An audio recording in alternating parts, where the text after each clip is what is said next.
Hello guys, അപ്പോൾ welcome back to our channel. എൻ്റെ പേര് വിശാഖ്. അപ്പോൾ ഞാൻ ഇന്ന് വന്നതെന്ന് വെച്ചാൽ ഞാനൊരു എനിക്കൊരു മെസ്സേജ് അയച്ചിരുന്നു. അപ്പോൾ എന്താ വെച്ചാൽ അതിൽ കാര്യം വളരെ സിമ്പിളാണ്. മൂപ്പര് ഹാൻഡ് ടൈം ചെയ്ത ബേഡ് ടൈം ആയിട്ടില്ല എന്നിട്ട്, നല്ല രീതിക്ക് ടൈം ആയിട്ടില്ല എന്നിട്ട്. അപ്പം അതെന്തുകൊണ്ടാണെന്നുള്ളൊരു വീഡിയോ ആണ് ഞാനിത് ചെറിയ ഒരു വീഡിയോ ചെയ്യുന്നത് കേട്ടോ. മറക്കാതെ നമ്മുടെ ചാനൽ സബ്സ്ക്രൈബ് ചെയ്യുക, തൊട്ടുള്ള ബെല്ലൈക്കൺ എനേബിൾ ചെയ്യാൻ മറക്കരുത് കേട്ടോ. അപ്പോൾ എന്ത് ചെയ്യാം, നമുക്ക് നേരെ വീഡിയോ ചെയ്യുക.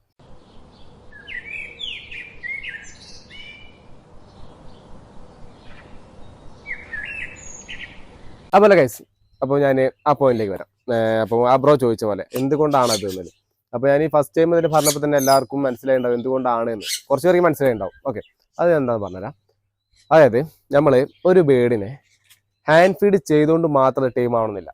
നമ്മൾ രാവിലെ എടുക്കുന്ന ഫുഡ് കൊടുക്കുന്നത്, ഉച്ചയ്ക്ക് എടുക്കുന്ന ഫുഡ് കൊടുക്കുന്നത്, വൈകുന്നേരം എടുക്കുന്ന ഫുഡ് കൊടുക്കുന്നത്, നേരെ ബാക്ക് ടു കഴിച്ച് അതായത് നമ്മൾ നേരെ കൂട്ടിലേക്ക് വെക്കുന്നത്. അതുകൊണ്ട് ഒരിക്കലും ഒരു ബേഡ് ടൈം ആവണമെന്നില്ല.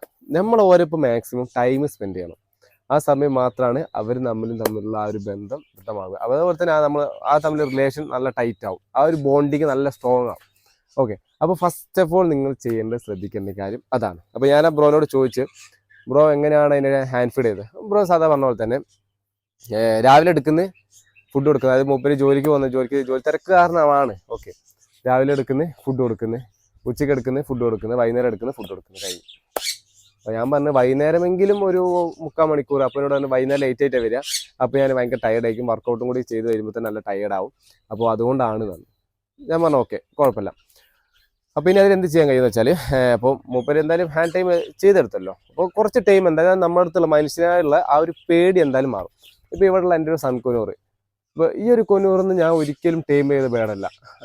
ഇവർ വന്ന പാടെ നമ്മൾ മേത്ത് കയറും. നമ്മൾ പുറത്തിറങ്ങി കൂടുതൽ അന്ന് ഞാൻ ഫുഡ് കൊടുക്കുന്ന നേരത്ത് പുറത്തിറങ്ങി പോയതാണ്. അപ്പോൾ പുറത്തിറങ്ങിയ സമയത്ത് ഞാൻ കുറച്ച് പേടിച്ചെങ്കിൽ ഞാൻ അതേപോലെ നിന്ന് മെയിലൊക്കെ കയറി, അങ്ങനെ പോലെ എൻ്റെ ആ ഒരു ബോണ്ടിങ് കൂടി, പിന്നെ ആ ഒരു പേടി മാറി. അങ്ങനെയാണ്, അതല്ലാണ്ട് ഞാൻ ടൈം ചെയ്തല്ല. അതേപോലെ തന്നെ ഞാൻ ഹാൻഡ് ടൈം ചെയ്ത കുറേ പേര് ഇവിടെ ഉണ്ട്, എൻ്റെ കേജിലുണ്ട്. അപ്പോൾ ഞാൻ ഹാൻഡ് ടൈം ചെയ്യുന്ന സമയത്ത് ഞാനാണ് ഒരു ഫുഡ് കൊടുക്കുക, കാരണം എൻ്റെ അമ്മയ്ക്ക് അതിനെ ടൈം ഏൽപ്പിക്കാറില്ല, ഫുഡ് കൊടുക്കാറില്ല. പക്ഷേ എന്നാലും ഞാൻ ഏത് സമയം അമ്മയോട് പറയും വന്നാൽ അതിനെടുത്തോ നടക്കണം. അപ്പോൾ വന്നാൽ അതിനെടുത്ത് നടക്കണം എന്ന് ഞാൻ എപ്പോഴും അമ്മയോട് പറയാറുണ്ട്. അതെന്താ വെച്ചാൽ അവർ തമ്മിലുള്ള ബോണ്ടിങ്, ഇപ്പോൾ ഞാനല്ലെങ്കിൽ കൂടി അവർ തമ്മിലുള്ള ബോണ്ടിങ് കൊണ്ടാണ്. അതുപോലെ തന്നെ വായി ചെയ്ത് ഞാൻ ഫുഡ് കൊടുത്താൽ കൂടി എന്നെക്കാളും ടൈമിങ് എൻ്റെ അമ്മേനോടാണ്. അമ്മേൻ്റെ മേത്താണ് എപ്പോഴും നടക്കുക, അമ്മേൻ്റെ മേത്ത് കൂടെ കയറി കളിക്കുക, അങ്ങനെയാണ് പോരുള്ളത് രണ്ടുപേരും. അതേപോലെ തന്നെ നമ്മളെ പേള് അതേപോലെ തന്നെ വേറൊരാൾ ടൈം അയച്ച് പുറത്ത് പോകാൻ സമയത്ത് എനിക്ക് തന്നെയാണ്. മാത്രം സമയത്ത് വളരെ വീക്കായിരുന്നു ബേഡ്, കുറച്ച് ചെറിയ പേർക്ക് നമ്മൾ ആ നെഞ്ചുണക്കൊക്കെ വന്നിരുന്നു ബേഡിന്. ഇപ്പോൾ കുഴപ്പമില്ല, ഇപ്പം അണുഷാറാണ്. അപ്പം അതാണ്. അപ്പോൾ നമ്മൾ ടൈം അയക്കുമ്പോൾ ശ്രദ്ധിക്കേണ്ട കാര്യം ഇതാണ്. പിന്നെ ഏറ്റവും നല്ല ഹാൻഡ് ഫീഡിങ് ഫോർമുല ഏതാണെന്ന് എല്ലാവർക്കും പല രീതിയിൽ പല അഭിപ്രായങ്ങളുണ്ടാവും. ഞാൻ യൂസ് ചെയ്യുന്ന രണ്ട് പ്രോഡക്റ്റ് പറയാം. ഒന്ന് സിറ്റാക്കസിൻ്റെ ഹാൻഡ് ഫീഡും, ഒന്ന് A90ൻ്റെ ഹാൻഡ് ഫീഡും. A90ൻ്റെ ഹാൻഡ് ഫീഡ് വന്നിട്ട് 1 കിലോന് 1800 രൂപ ആ റേഞ്ചിലാണ്. നമ്മൾ ലൂസ് വാങ്ങുകയാണെങ്കിൽ 100 ഗ്രാമിന് 200 രൂപ ആ റേഞ്ചിലാണ്. സിറ്റാക്കസിൻ്റെ ഞാൻ വേണ്ട സമയത്ത് ഏകദേശം ചെറിയ വ്യത്യാസമുള്ളൂ. സിറ്റാക്സ് കുറച്ചുകൂടി റേറ്റ് കൂടും.